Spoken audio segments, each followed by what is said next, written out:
Hello guys, मैं आपका host Baljeet. स्वागत है आपका मेरे यूट्यूब चैनल में। तो गाइस, आज है हमारा लेसन नंबर 5 और इस लेसन में हम जानेंगे कि वर्डप्रेस की फाइल एंड डायरेक्टरी स्ट्रक्चर कैसा होता है। तो बेसिकली होता क्या है कि बहुत सारे ऐसे लोग हैं जो मैंने देखे, खुद पर्सनली भी मैंने देखे हैं। लोग बस जस्ट वर्डप्रेस को इंटरनेट से डाउनलोड करते हैं और उसको यूज़ करना शुरू कर देते हैं विदाउट ये जाने कि एक्चुअल में इसका जो फाइल स्ट्रक्चर है वो किस तरीके का है, कौन कौन सी फाइलें हैं जो यूज़र एंड पे काम करती है और कौन सी फाइलें हैं जो कि कोर फ्रेमवर्क के लिए काम करती है। क्योंकि अगर आपको वर्डप्रेस के फाइल एंड डायरेक्टरी स्ट्रक्चर की नॉलेज नहीं है तो कल को आप अपनी वेबसाइट के अंदर होने वाली बैकएंड पे चेंजेस या मॉडिफिकेशन नहीं कर पाओगे। प्लस आप लोगों को ये पता नहीं चलेगा कि इसके अंदर कौन कौन सी फाइलें आपके लिए इंपॉर्टेंट है और कौन सी फाइलें अगर आपकी डिलीट हो भी जाए तो भी आप अपनी वेबसाइट को बचा सकते हैं। तो ये गाइस लेसन बहुत ही इंपॉर्टेंट है। इसके अंदर मैं जो भी आप लोगों को बताऊंगा उसको आप ध्यान से देखना। और अगर आप लोगों को कोई कमेंट हो या फिर आप लोगों को कोई क्वेश्चन हो तो आप प्लीज़ मुझे फेसबुक ग्रुप के अंदर पूछ सकते हैं। तो चलिए आज की वीडियो शुरू करते हैं। तो मैं यहाँ पे आपको ले चलता हूँ अपने सी पैनल में। तो सी पैनल के अंदर यहाँ पे मेरी एक वेबसाइट है wp-quicktheme.com, ठीक है। तो आप जानते हैं कि मैंने पिछली वीडियो में इस वेबसाइट के ऊपर अपना वर्डप्रेस है वो इंस्टॉल किया था।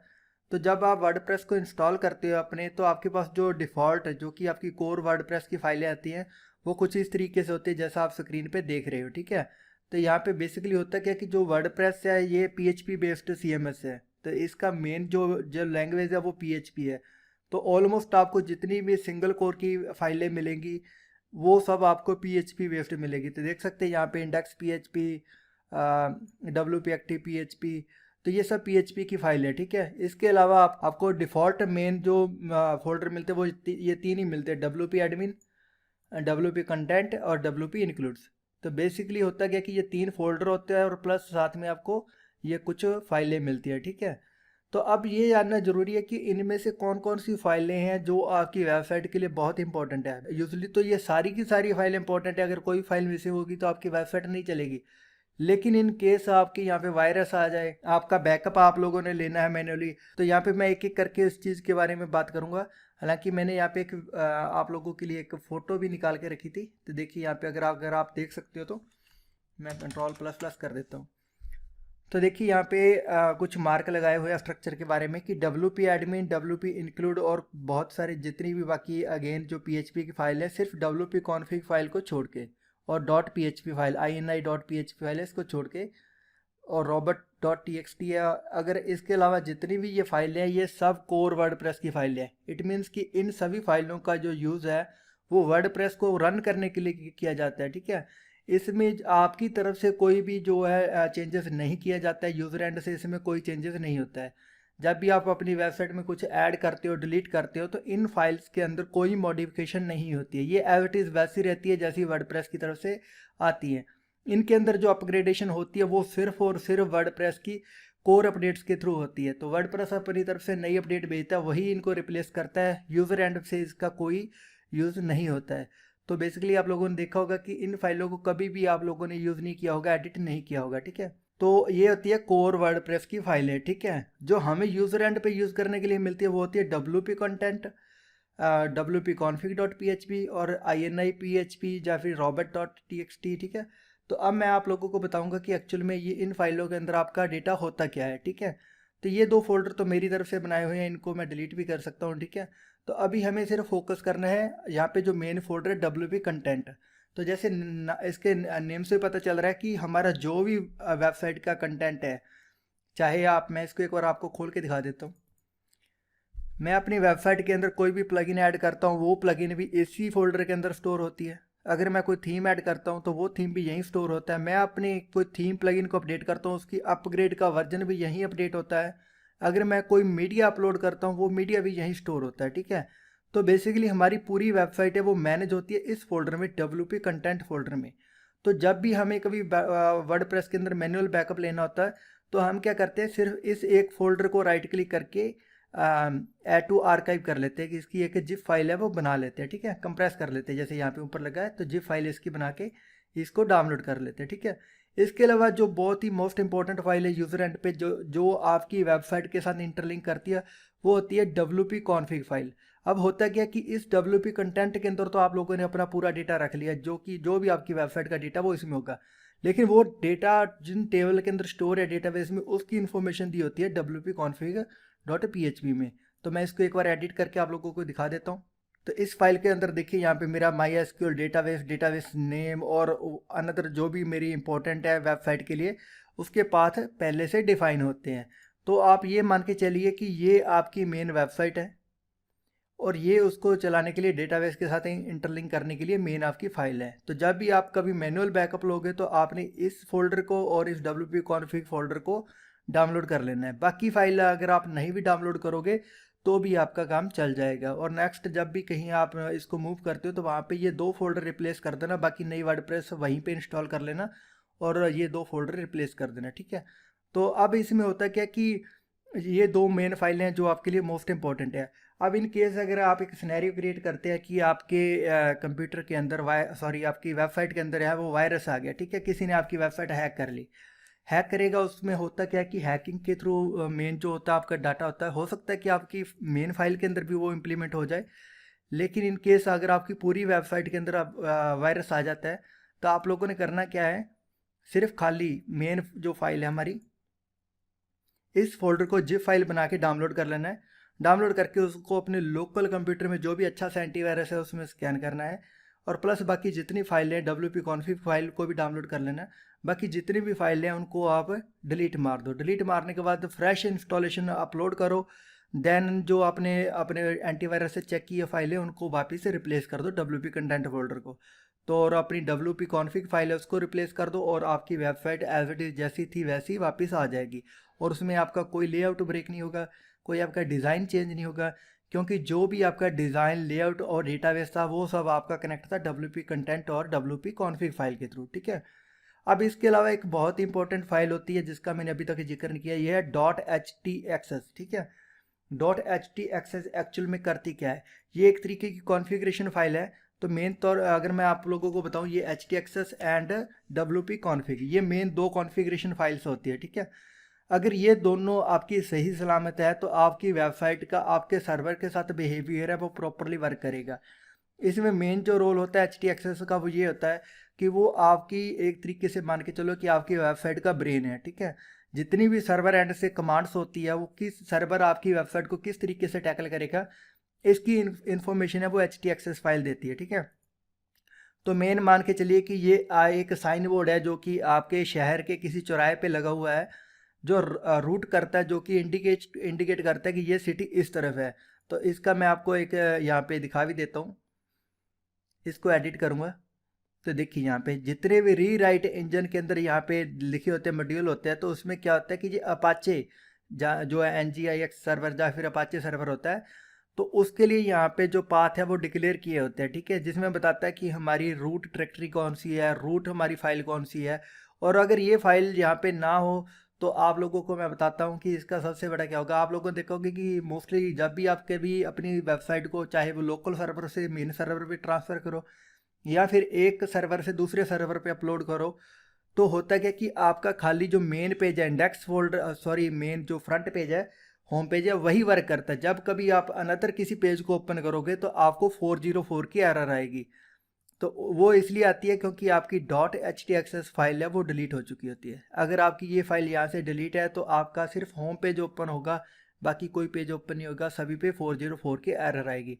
और अब भी क्वेश्चन ये उठता है कि बनता है कि इस फाइल को अगर ये डिलीट हो जाए तो ये फाइल वापस बनाई कैसे जाती है, ठीक है। तो चलिए मैं अब मेरे केस में एक चीज़ कर लेता हूँ, मैं इसका बैकअप ले लेता हूँ, ठीक है।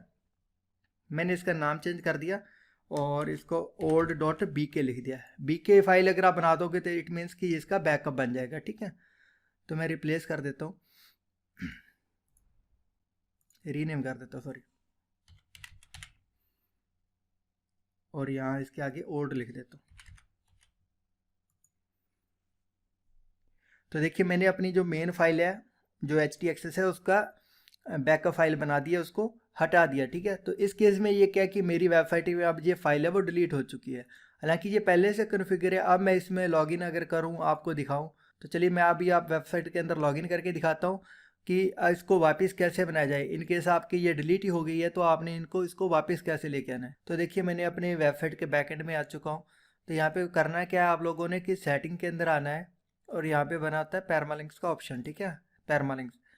तो होता क्या कि जो हमारी मेन परमालिंक्स जो बेसिक सेटिंग्स होती है, अगर आपकी htaccess फाइल नहीं बनी है तो वो आपकी एक तरीके से डिलीट हो जाती है, ठीक है, सर्वर से। तो इसको वापस क्रिएट करने के लिए आपको अपने परमालिंक्स है वो फिर से कन्फिगर करने होते हैं। तो यहाँ पे मुझे क्या करना है कि अपनी वेबसाइट का पोस्ट नेम और ये वाला परमालिंक सेट करना है सिंपल, जिसको प्रीटी लिंक्स बोलते हैं, वो सेट करना है, या फिर मैं इसको कस्टम स्ट्रक्चर भी कर सकता हूँ, ठीक है।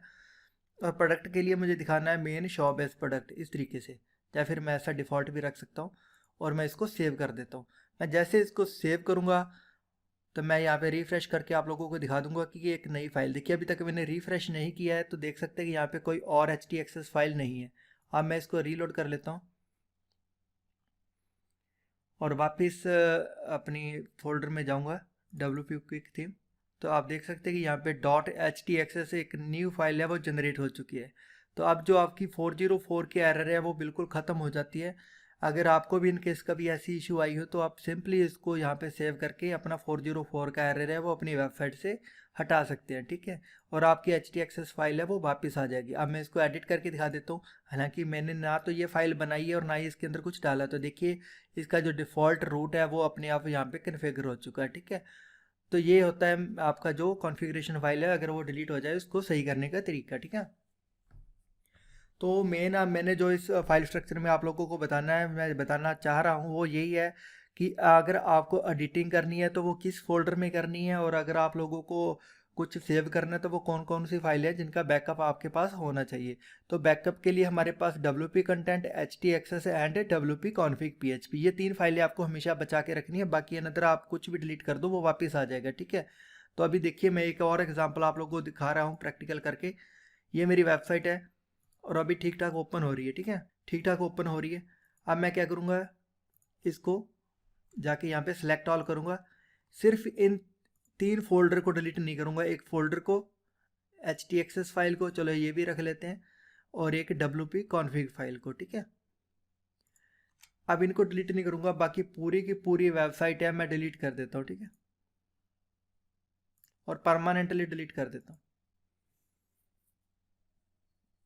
तो देखिए अभी मेरी वेबसाइट है वो डिलीट हो चुकी है, लेकिन मैंने 3 फाइलें अभी डिलीट नहीं की है। तो अब मैं बैक एंड से और फ्रंट एंड से चेक करवा देता हूँ कि मेरी वेबसाइट वर्क कर रही है कि नहीं कर रही है। तो देखिए यहाँ पे 403 का एरर आ गया फॉरबिडन का, और बैक एंड भी चेक करा देता हूँ 404 का एरर आ गया। तो मेरी वेबसाइट है वो डिलीट हो चुकी है। लेकिन ये वेबसाइट मेरी डिलीट नहीं हुई है, ये खाली मैंने अपनी कोर वर्डप्रेस की फाइलें डिलीट की है। अब मैं चाहूँ तो इस पूरी वेबसाइट को वापस चला सकता हूँ। उसके लिए मुझे करना क्या है, वर्डप्रेस को डाउनलोड करना है। पहले सिंपली गूगल के अंदर वर्डप्रेस जाइए और डाउनलोड करिए, जो भी आपका लेटेस्ट वर्जन है उसको डाउनलोड कर लीजिए। तो चलिए मैंने अपनी जो वर्डप्रेस है वो डाउनलोड कर लिया। अब आप लोगों को मैं वापस अपलोड करके दिखाता हूँ फाइलें कि कैसे काम करती हैं, और अपलोड करनी कैसे है उसका राइट मेथड क्या है वो भी आप ध्यान से देख लेना, क्योंकि अगर आप एज इट इज़ अपलोड कर दोगे तो आपकी फाइलें रिप्लेस हो जाएगी और आपकी जो वेबसाइट है वो पूरी तरीके से मतलब गायब हो जाएगी। तो आप लोगों को करना क्या है कि केयरफुली आप लोगों ने नई फाइलें अपलोड करनी है, और जिन फाइलों की ज़रूरत नहीं है उनको आपने मैनुअली पहले हटाना है, ठीक है। तो मैं आप लोगों को ये सब टास्क प्रैक्टिकली करके दिखा रहा हूँ। तो गाइज मेरी कोशिश रहती है कि मैं आप लोगों को हर चीज़ प्रैक्टिकल दिखाऊं ताकि आपको ईजिली समझ में आ जाए, ठीक है। तो इस चक्कर में होता क्या कि हमारी वीडियो हमेशा लंबी चली जाती है, लेकिन होप्स हो कि आप पूरी वीडियो देखते होंगे और आप लोगों को अच्छा भी लगता होगा। तो देखिए यहाँ पे मेरे पास जो वर्डप्रेस की फाइल है वो आ चुकी है। अब मेरे पास मैं आप लोगों को अगर दिखाऊं वर्डप्रेस के अंदर कौन कौन सी फाइलें ऑलरेडी है, तो यहाँ पे मेरे पास WP कंटेंट ऑलरेडी है, htaccess है और WP config है। तो जो मुझे फाइलें अपलोड करनी है उसके अंदर मुझे WP कंटेंट फोल्डर नहीं चाहिए, तो मैं इसको शिफ्ट डिलीट कर देता हूँ। और कॉन्फ़िग फाइल यहाँ पे होती नहीं है, क्योंकि कॉन्फ़िग फाइल ऑटोमेटिकली जनरेट होती है। यहाँ पे सैम्पल फाइल है, पड़ी रहने देता हूँ, ठीक है। इसके अलावा कोई भी फाइल है वो डिलीट नहीं करनी है, ठीक है। तो वापस से इसको मैं एक फ़ोल्डर बना लेता हूँ। पहले यहाँ पे वापस चलता हूँ, इस फोल्डर को अब मैं वापस जिप में कन्वर्ट कर लेता हूँ, ठीक है। तो अब मैंने किया इसमें किया क्या, मैंने WP कंटेंट फोल्डर है उसको रिमूव कर दिया, क्योंकि वो फोल्डर मुझे नहीं चाहिए वापस। तो अब मैं वापस इसको कहीं अपने डेस्कटॉप पे सेव कर लेता हूँ। अब मैं करूँगा इसको अपलोड। तो मैं डेस्कटॉप पे जाऊँगा, फाइल को करूँगा अपलोड, ठीक है।